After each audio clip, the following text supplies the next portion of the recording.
Good day po sa ating lahat. For today's presentation, we will discussing the Dorothy Johnson, the behavioral system model. This theory is very important in nursing. And I hope by the end of this discussion, mas maging clear po sa inyo ang mga concepts neto.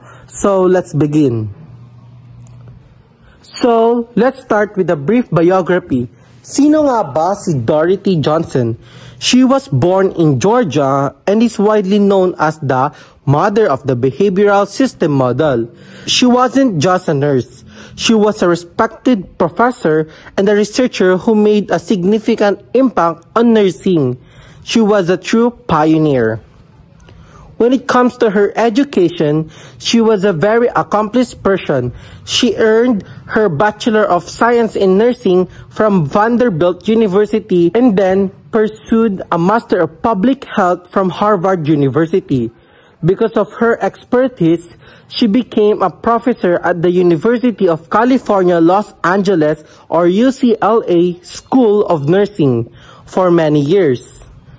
Now, let's talk about the main point of her theory. For Dorothy Johnson, every person is a behavioral system.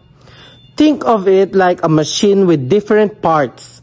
All these parts are interconnected. The goal of this theory is to maintain balance and stability in the system.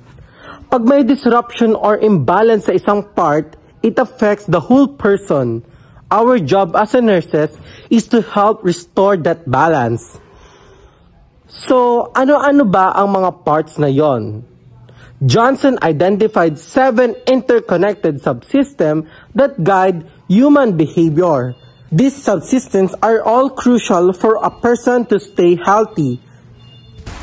The first one is the attachment affiliative subsystem. This is all about our need to form social bonds and relationships with others, like with our family and friends. For example, pag nag-aalaga tayo ng pasyente na malayo sa pamilya nila, makikita natin na baka nalulungkot sila. Bilang nurse, we can help by encouraging virtual calls with family to maintain their social bonds. The second one is the dependency subsystem. Ito yung need natin for attention, help, and protection from other people. For example, ang isang pasyente na mahina pa after a surgery is highly dependent on the nurse para sa basic needs like eating or getting to the bathroom. So, as nurses, we need to provide that support and care. The third and fourth is the ingestive and eliminative subsystem. The ingestive subsystem is about our need to eat and drink, while the eliminative subsystem is for the removal of waste from our body. For example, kung ang pasyente ay ayaw kumain at uminom dahil sa sakit, the imbalance in this subsystem affects their whole body. Our role is to find a way to encourage them to eat to regain balance. The fifth one is sexual subsystem. This is related to procreation and gender identity. It's a natural part of being a human being. This subsystem is not just about reproduction, but also about a person's sense of self and identity. For example, kung ang pasyente natin ay nag-struggle with their gender identity, it can cause emotional distress. The sixth one is aggressive protective. Ito naman yung instinct natin to protect ourselves and others from threats. For example, imagine a child who is scared of getting a shot. They might cry or fight back. That's a manifestation of the aggressive protective subsystem. As a nurses, we need to use a calm and reassuring approach to make them feel safe. Lastly, and the seventh one is achievement subsystem. This is our drive to achieve goals and gain recognition, whether it's in school, at work, or in our personal life.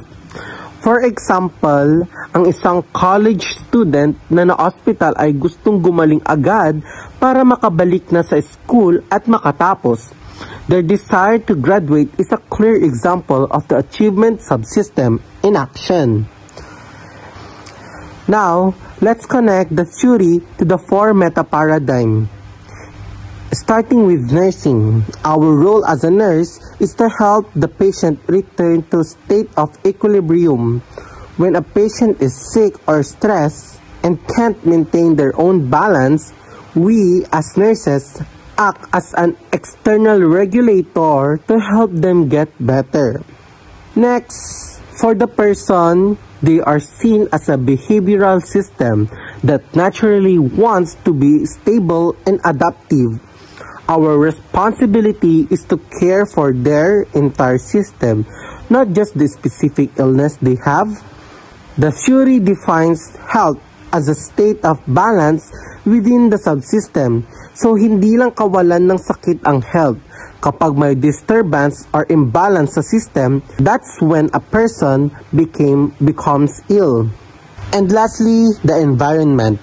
This includes everything surrounding the person that can affect their behavior, both internal, like hormones or feelings, and external, like their family, friends, and the hospital. We need to understand the environment para malaman natin kung ano ang nag-cause ng imbalance. To summarize, Dorothy Johnson's theory remind us to focus on the patient behavior as the key to health. It teaches us to see the patient as a holistic system with various needs.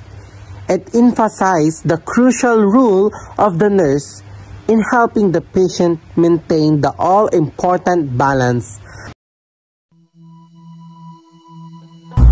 Dorothy Johnson's behavioral system model views the person as a behavioral system composed of 7 interrelated subsystems. When one subsystem is disturbed, it affects the whole.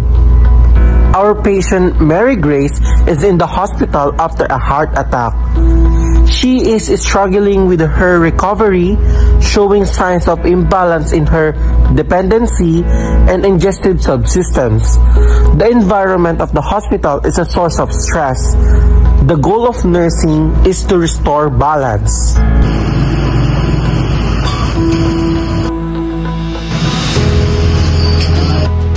Good morning, Grace. Kamusta naman yung pakiramdam mo ngayon?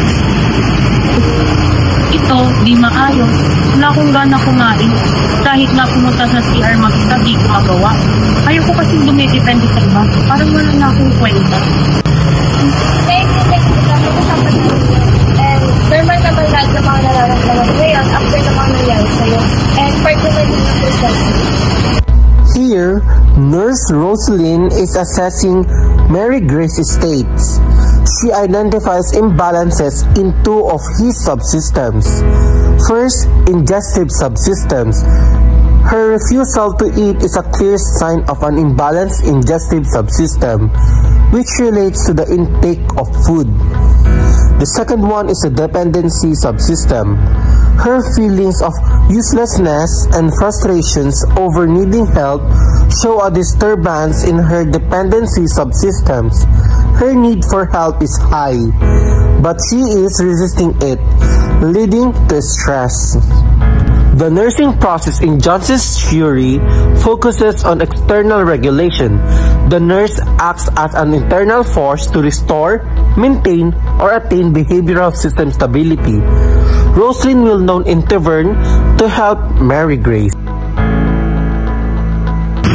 Hi, Grace. Kaya po yung bakit po ito mga maganda tayo mga katulong? So, about Then yogurt na lang. okay naman yung pinili mo. Rosalyn's intervention is directly aimed at re-establishing balance. The ingestive subsystem is by offering choices and explaining the purpose of the diet. She externally regulates her ingestive subsystems encouraging her to eat. Next one, the dependency subsystem. She reframes her dependency not as loss of control, but as a necessary step toward regaining control, helping her process her feelings and accept support. This helped restore her dependency subsystem to a functional state. By the end of the day, Mary Grace has eaten some of the food and has successfully walked to her door and back with Rosalind assistant. Her health is now improving as the stability of her behavioral system is being restored. Wow, Grace, naubos na yung yogurt. Kamusta naman na yung pakiramdam mo ngayon? Thank you, Sarah. Magaling na ako. Tama ka, it's not about being weak. It's being a stronger. These scenes show how successful nursing intervention leads to improved health. Mary Grace's behavior is now more stable and organized. The balance in her ingestive and dependency subsystem is being restored, contributing to her overall well-being. The person as a behavioral system is moving towards equilibrium, which the ultimate goal of Johnson's theory and the definition of health within this model. So, to end this presentation, I want to leave you with the core philosophy of Dorothy Johnson herself. She believed that nursing is an external regulatory force that helps a patient achieve and maintain a state of balance. It's a simple idea, but it's a powerful reminder of our crucial rule. Thank you for listening, and I hope may natutunan kayo kay Dorothy Johnson. Thank you!